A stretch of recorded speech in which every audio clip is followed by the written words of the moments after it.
Reka subire ndabaha ikaze mwese inshuti banywanyi bacu mukunda kandi mugakurikira amakuru n'ibiganiro dutambutsa kuri chaîne ya Imurudeni ya Isange TV, isheni bashikiriza amakuru n'ibiganiro biba bigezweho kandi biba byakora mutohoza mu rurimi rw'ikirundi. Ndabaha ikaze rero mu makuru yacu yo kuri iyi saha, hakaba ari amakuru na cane haraza gushimikira ku ngingo nkuru zikurikira.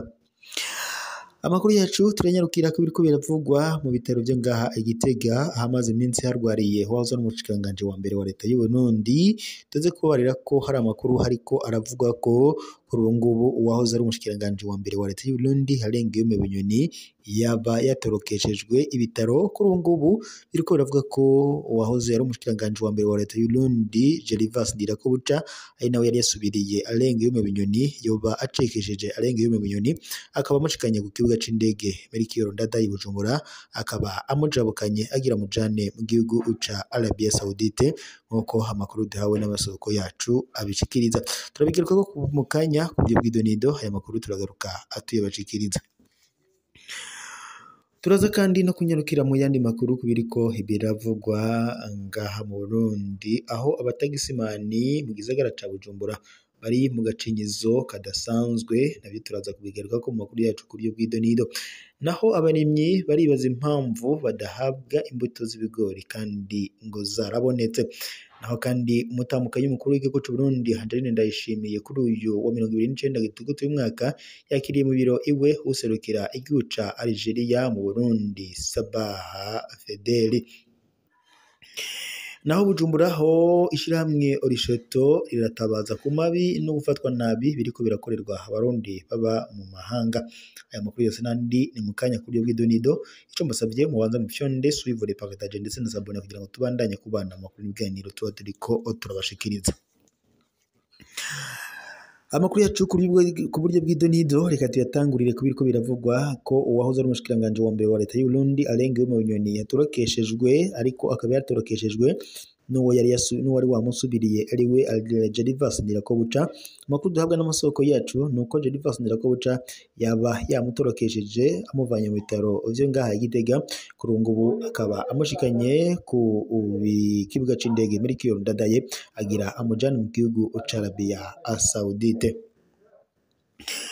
Naho Bujumbura ho abatagisimani mu gisagara ca Bujumbura bari mu gacinyizo kadasanzwe, ntibarekuriwe kunywa igitoro ku masitasiyo yose y'igitoro mu gisagara cose. Bafise amasitasiyo ane gusa, mu gihe kandi izindi modoka zinywesha aho zigeze hose. Hari aho ndetse basanga n'izo sitasiyo ngo bahawe zidafise igitoro.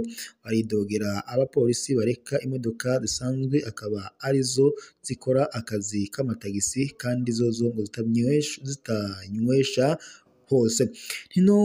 Ntibumva ingene ariko ari bo bonyene ngo batanga amakori menshi ariko bagacinyizwa. Bamwe baribaza nimba leta ishaka gufuta uwo mwuga, basaba kurenganurwa. Umwe muri abo yatwandikiye agira ati ndabaramukije, nimudutabarize abanyonga tagisi badukuye mu bandi baduha sitasiyo enye gusa mu gisagara cose. Izo sitasiyo nazo haraho hanahera indwi n'indwi ngo batazihaye igitoro. Ariko kandi abanyonga imodoka zisanzwe afere promenade bo ngo bakabaha aho bageze hose. Twebwe tubandanya kuriha amakodi ariko bakatoreka kutabandanya kunywesha ku bicupa vya kinju. Turarushe nimudutabarize.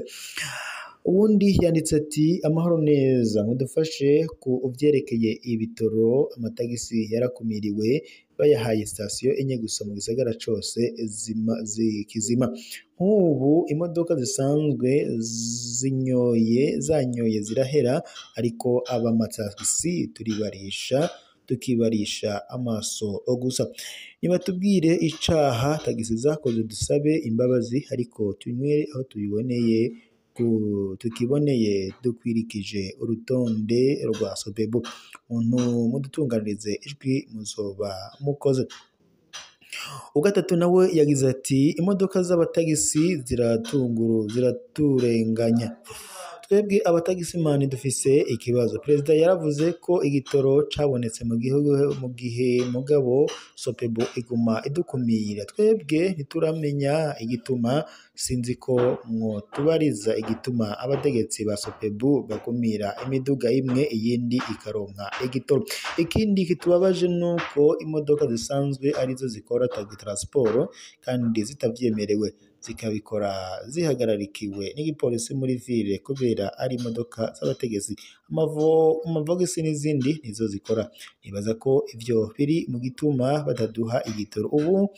Ubundi ntizemerewe gukora transport, ariko umupolisi ari gukora uwo munsi imodoka za affaire et promenade zimuriha amahera.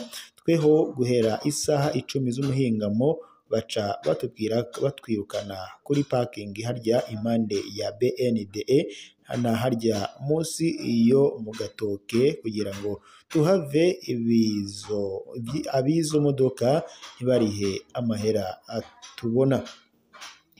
Ikindi tutangaza nuko bari barirukanye aba bakobwa mugabo ubu nibo bigenza basumba abashefe, kandi amahera banduza barafise aho bariha de versement chaque soir. Twebwe turariha amadokima ariko ntitwebwe tuburabuzwa, ariko kandi ukabona imodoka zitemerewe gukora transport nizo zihagarikiwe n'igipolisi. Twebwe turasaba ko mu bidushirira ahabona kumbure ntihobura abategetsi babihagarika, natwe tukabona agukora canke nizo zindi bazigisige irangi nizo maze baze bakorane, gutyo dukore turi mu rugwero rumwe, turiha amadokima atwese angana. Naho Bubanzaho abarimyi barabaza impamvu badahabwa imbuto z'ibigori kandi zarabonetse. Umurimyi wo muri komine Bubanza Nshasha yadusabye ko twamufasha gushikiriza buno butumwa umushikiranganje Kariniya Mbarushimana ajejwe uburimyi.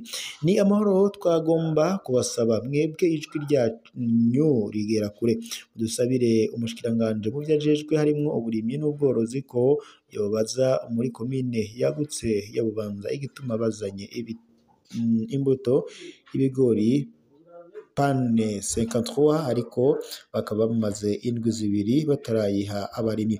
Iyo mbuto kugeza ubu iri muri stoke y'inyubakwa zahoze ari iza BPAE Bubanza. Twarasabye kandi umushikiranganje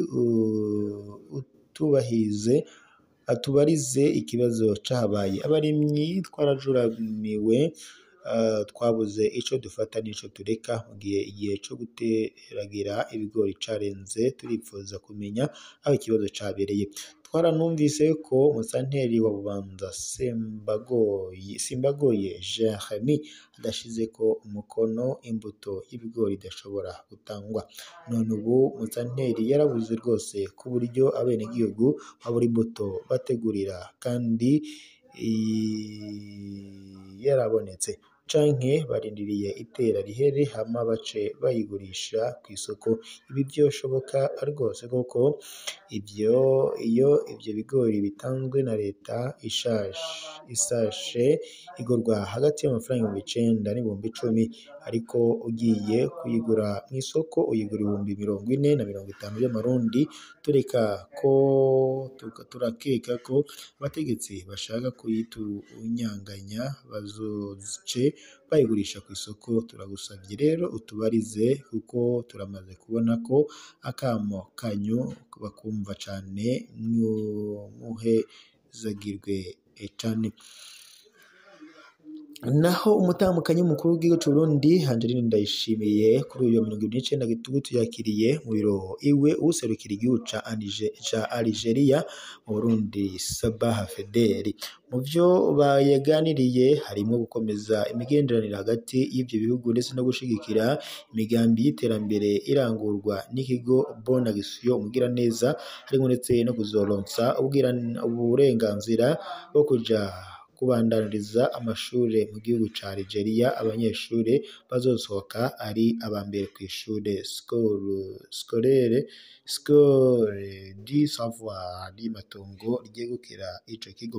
Umutambukanyi w'umukuru w'igihugu c'u Burundi yabishimiye aca yemeza kandi ko yamushimiye aca yemeza ko azomutembereza ku bitaro Polyclinique Mugiraneza ndetse no kuri iryo shure Scole du Savoir kugira ngo bazofashe ivyo biboneye.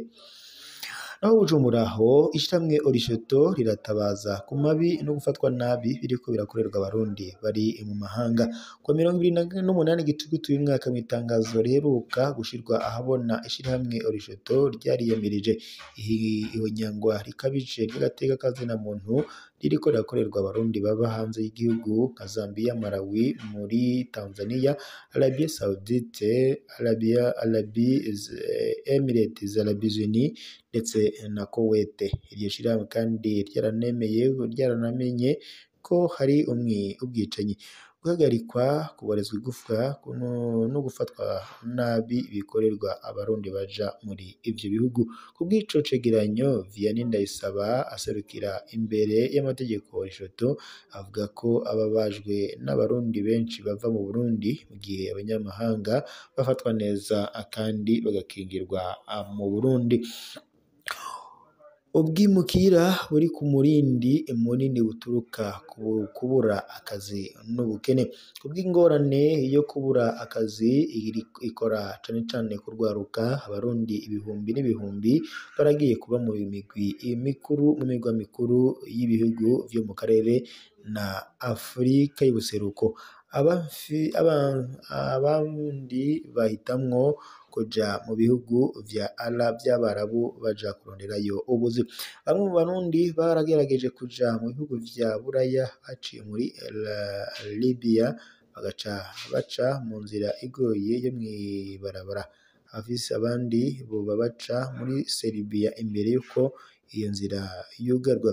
Mu bihugu nka Kenya, Tanzania, abana bafise hagati y'imyaka 8 na 14 baraja gukorerayo kugira ngo babesheho imiryango yabo iri mu bukene budasanzwe. Kubaja gukorera mu bihugu vyo mu kigobe c'Abarabu, indongozi z'igihugu zarabashizeho abafatanyabikorwa bazwi n'amategeko mu ntumbero yo gukinga amabi bakorerwa. Nubwo izo ngingo zafashwe, ingorane ziracibonekeza hampande y'icabwenge zigenda. Uburundi burafise ingorane zifatiye kubimukira bagenda ku bwinshi, umugirwa utigera uvugwa no mu bihe by'intambara mu myaka ya za 90 ndetse no mu bihano byafatiwe Burundi muri iyo myaka yaheze nyene. Amabi akorwa mu buseruko no mu burengero bwa Afrika. Muri Mozambique, Orishoto ivuga ko hari abarundi 13 bagandaguwe, abandi 199 barahagarirwa. Muri abo 19 bakaba barakorewe amabi, baraborezwa igufwa. Ayo mabi kandi yoba yakozwe n'inzego zijejwe umutekano muri Zambia, urwaruka rwo muri Zambia n'abajejwe imigendereza muri ico gihugu. Imikwabu yabaye yarakoze ku Barundi bariyo batagira ibibaranga canke impapuro zo kubayo, biba ngombwa kuri bamwe ko bariha amahera menshi kugira ngo barekurwe. Naho muri Malawi ho abarundi 10 muri abo harimwo abadandaza n'abunguruza abantu ku mapikipiki baba mw'ikambi y'impunzi barishwe mu kwezi kwa gatanu guheze kubw'iryo shirahamwe. Muri Tanzania ho abarundi 212 barahagaritswe, 9 baraborezwa igufwa, 22 barakorerwa ibikorwa by'ubunyamaswa nko ku rubibe rw'u Burundi. Umunyamaswa mu bihugu vy'Abarabu. Ibintu ntibyoroshe ku Barundi benshi baje mu bihugu vy'Abarabu bakora ibikorwa byo mu nzu. Orishoto iravuga ko abakenyezi 121 bakorewe amabi bakaborezwa igufwa, abandi bagashurashuzwa. Muri ivyo bihugu nyene abantu 97 barahagaritswe barapfungwa mu busho butazwi n'amategeko, 12 nabo baricwa n'abakoreshwa babo. Akamo ku ndongozi z'u Burundi kuri ivyo vyose Ndayisaba arababazwa n'agacerere n'ukuntu atana kimwe indongozi z'u Burundi zigomba kubivuga ko. Rishoto isaba indongozi gufata ingingo zihuta mu ntumbero yo gukwinga no guha agateka kabereye umurundi mu mahanga, niyamirize zivuye inyuma iryo nyangwa ry'agateka kazina muntu kariko karakorerwa abarundi baba muri ivyo bihugu. Reka rero dushimire mwese mwari kumwe natwe mu makuru n'ibiganiro twariko turabashikiriza kuri iyi saha. Turubaye dusozera ngaha turaza gusubira mu makuru araza kubagezwa, gusa mwebwe gufyonda suivre partage ndetse na sabone kugira ngo tujye tubandanya kubana mu makuru n'ibiganiro bya misi yose tuba turiko turabashikiriza. Makuru n'ibiganiro biba bigizwe kandi biba byakora amatoza mu rurimi rw'ikirundi. Kengurukiye bariko badukurikira bari mu micunguro itandukanye igize igihugu, abari mu makungu ya kure, abari mu bihugu bibanye, bari mu mitumba aho ducimbire amazone atandukanye bigize igihugu. Mwese ndabashimiye kubana mwari kumwe natwe. Reka dusuzire amakuru yacu ngaha kuri iyi saa. Reka mbe mbashimiye, turaza gusubira amakuru araza kuba agezweko.